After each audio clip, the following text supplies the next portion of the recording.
हर हर महादेव भक्तों, आइए आज हम आपको बुध तेरहदशी प्रदोष व्रत की कथा सुनाऊंगी और उसमें बताऊंगी कि क्या करना चाहिए, कैसे पूजा विधि है।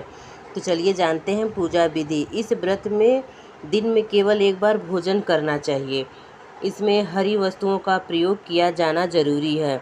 यह व्रत शंकर भगवान का व्रत है। शंकर जी की पूजा धूप बेल पत्र से की जाती है। प्राचीन काल की कथा है। एक समय एक पुरुष का नया नया विवाह हुआ था। वह गौने के बाद दूसरी बार पत्नी को लिवाने अपने ससुराल पहुंचा और अपनी सास से कहा कि बुधवार के दिन ही पत्नी को लेकर अपने नगर जाएगा। उस पुरुष के सास ससुर ने साला सालियों ने उसको बहुत समझाया कि बुधवार को पत्नी विदा कराकर ले जाना शुभ नहीं है, लेकिन वह पुरुष अपनी जिद से टस से मस नहीं हुआ। विवश होकर सास ससुर ने अपने जमाता और पुत्री को भारी मन से विदा करना पड़ा। पति पत्नी बैलगाड़ी से चले जा रहे थे। एक नगर के बाहर निकलते ही पत्नी को प्यास लगी। पति लोटा लेकर पत्नी के लिए पानी लेने गया। पानी लेकर जब लौटा तो उसने क्रोध और आश्चर्य की सीमा न रही, क्योंकि उसकी पत्नी किसी अन्य पुरुष के लाए लोटे से पानी पीकर हंस हंस के बतला रही थी।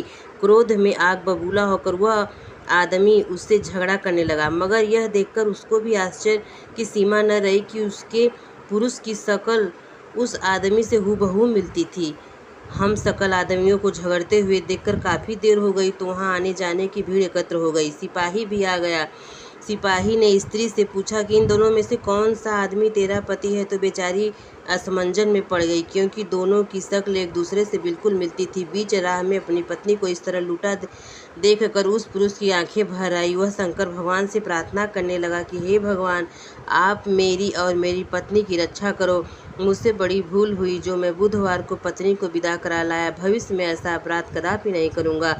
उसकी यह प्रार्थना जैसे ही पूरी हुई, दूसरा पुरुष अंतर्ध्यान हो गया और वह पुरुष सकुशल अपनी पत्नी के साथ अपने घर पहुंच गया।